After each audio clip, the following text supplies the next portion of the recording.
You ever get down to that last coil and it just gives up? You can go on a hunt around your house, but guess what? Only thing you find are empty coil boxes. Well, take another look. You got some old Kangertech coils laying around. What if you could throw these in a tank and keep vaping? Well, now there's an answer. Stay tuned.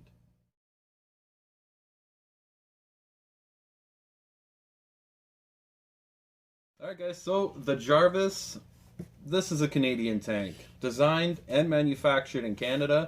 It was actually designed by RealVapeJay. Awesome guy. I want to give a huge shout out to Jay. I had a chance to meet Jay at the CVE this year. Just a fantastic, hilarious dude. He is the owner of the Vape Depot out in Calgary. So you can find this on their website for $47.99. So as always, let's break it open, see what we got for value. Alright, when you open it up, this is what it looks like. It's got this nice fold over. So here are your instructions, and I will get into these because you're going to need to know a couple things because this isn't your average everyday tank. So as you can see, you get a blue screwdriver, which will come in very handy with this. You get your spare glass, always nice when companies include that. It comes with this. This is a coil adapter for the smaller coils. You're going to need that. It does come with an extra spring, right? The spring, I'll show you how that works too. Amazing to get an extra of everything in here. You will get 1.50 Atlantis style coil. This is made for the Jarvis. And of course, you have your tank with a pre-installed 2.5 ohm Atlantis style coil. So here it is. I'll give you a little spin around. This is the Jarvis. So I mean, you get everything and more. The benefit of this tank is that you already got some spare coils laying around. Kangertech coils, Atlantis coils, coils you're not even looking at anymore. Well, you can drop them in here, so you're saving money on coils because you're not going to be out buying them every day. $47.99 for everything that you got here. Great tank, functions well. So 9 out of 10 on the value. Good stuff. So at this point, you might be wondering, hey Hazey, why are we sitting in your lap now? Or, hey, why is that tank exploded in front of you? Well, I thought it'd be easier if I started from the bottom, worked my way up, told you a little bit about each piece and how it works and why it's here. Figured that'll make it a lot easier if you guys decide to pick one of these up. So let's start with the base. Just a regular base. Here's the one annoying thing about this tank, the 510 pin. You gotta adjust it depending on the base of your coil. So some of them are a little bit longer, a little bit thicker, the contact's a little bit different on each kind of coil. So that's where you have to figure it out. All you gotta do is take your trusty blue screwdriver, pop the pin right out. I'm not gonna do that right now. And you can hold that one end with a pair of pliers and just adjust it. You can push it in or out, depending in. So what you wanna do is just set it back in, and that's it. When you put your coil in, it'll be at the right height so that it makes contact. Simple enough, right? So here we have two different bases. Bigger hole, smaller hole. Obviously, the bigger hole is one for the bigger coils, like the Atlantis style or the Crown.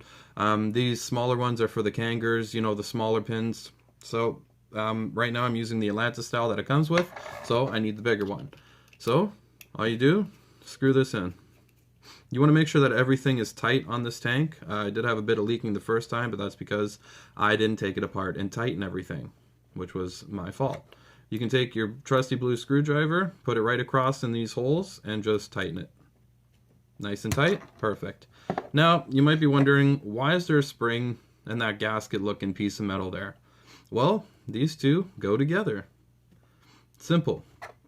Now what this does, this is so that nothing leaks into your coil, right? This is where it makes contact with that.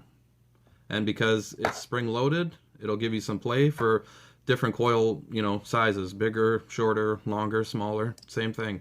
It'll always make contact there. You won't have any flooding in the coil or leaking. Smart idea, right?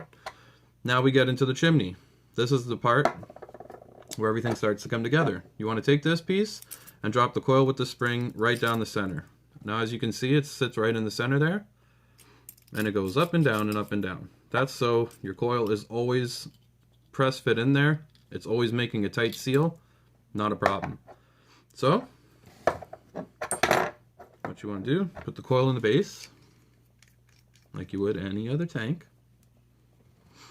Then, make sure that's flat in the middle, and you just want to push it up and start to twist it. Not so hard, right? It's pretty easy. There you go. Now, obviously, your glass. Jay said glass from other tanks might work, so maybe the crown glass will fit if you break these two that it comes with. I don't know who would do that. Or maybe, you know, the Smock TFE4 Mini might fit. A lot of options with this tank. That's the best thing. Here's your Mark Jarvis top hole. You just want to push that down and start twisting it together. Pretty simple right now, right? Just make sure everything's tight. And then obviously you have your top. That just twists in. It is a top fill tank. It's called a 5 mil tank. I think it holds like 4.8, 4.7 mils of juice. So, you know, a lot of juice for a sub-ohm tank. That's about an average 4 to 5 mils. And of course, your drip tip pops in. Plain and simple, right? Nice looking tank. The way that it uses all the coils. It does have top airflow. I normally keep mine closed. Nice wide bore drip tip on it. Delrin, so it's not going to heat up. And the airflow. Airflow, I wish this tank had more airflow, because if it did, it would be, you know, 9 out of 10 on design. Very smart design. You know, Jay did really good things with this tank. Smart thinking, very smart thinking, to be able to make a tank that uses all the coils that are already on the market.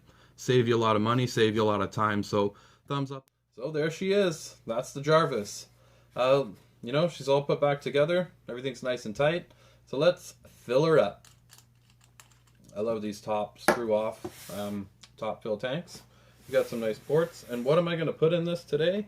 I'm going to put in some awesome sauce cinnamon cream.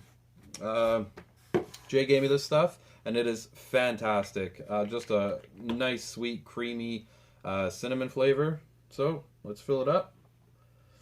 Nice and easy. As you can see, it goes all around that inside chimney and saturates the coil. Like I said, it holds a decent amount of liquid. I mean, most sub-ohm tanks are between 4 and 5 mils. There you go. All done. Screw the top back on. Alright, so let's put it on a mod and see if we got everything working. Yep. This 0.25 coil is reading at a 0.3, so we're all set to vape it. Let's move on. Okay, so final design. I'm gonna have to give it an 8 out of 10 for design. I wish it had more airflow. I don't normally use top airflow, so that's kind of pointless to me, but just, you know, great design. Love the fact that it uses so many coils that are already on the market. So 8 out of 10 on design. Let's move on. And now, obviously the most important part of the review, performance. So let's see how she works. Right now I'm sitting at 50 watts, 3.8 volts. These coils, these 0.25 coils are normally from like 40 to maybe 70 watts at its prime. So I'm going to vape it right at 50 watts. Let's see how she kicks.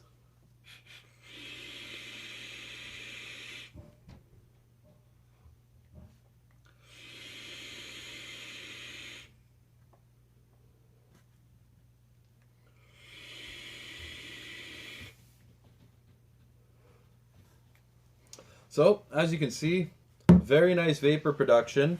I wish there was more airflow. Flavor, I guess it's going to depend on what coil you're using. These Atlantis coils are okay. I guarantee you if I put a crown coil in here, it's going to be a much better experience. But performance, it's a sub-ohm tank. Kind of been torn off them lately. I've been more into RTAs, so I'm going to have to give it an 8 out of 10. You know, performs very well. I've had no issues with it, so 8 out of 10 seems fair to me. Before I wrap this up, I'm going to read you off some of the coils that are known to fit, which means there might be some that you can try, see if they fit, see if they work. Be adventurous. Okay, so you can use the Atlantis and the Triton coils from Aspire. You can use the Heracles coils from Sense. It'll take the Crown coils from UL. From Kanger, it'll take the sub-tank OCC coils and the sub-tank RBA, which is great because, hey, you got a rebuildable base. It'll also take the Smock TFV4 Micro, not the Mini, the Micro, smaller coils. And it'll take from Freemax, the Magnus, the Ceramica, and the Star Pro.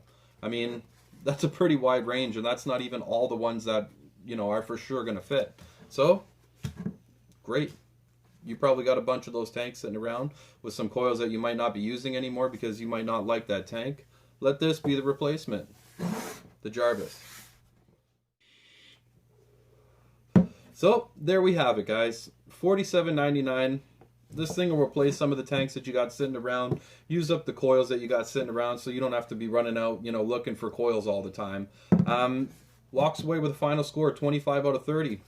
Great score for a sub-ohm tank. Like I said, wish it had more airflow. That's pretty much my biggest gripe with this thing. But once you get it put together, it works perfect. No problems with it. You know, great little tank if you want to just grab something to go. Something you got laying around the house. Perfect. Get yourself a Jarvis from the Vape Depot. Link in the description to where you can find it. Again, I want to give a huge shout out to RealVapeJay. Check out his YouTube channel because the guy is funny and he's informative and he's just, you know, an all-around awesome guy. So make sure you check out the Jarvis and come back again. Make sure you hit that subscribe button. Maybe thumbs up the video. I don't know. See what you like.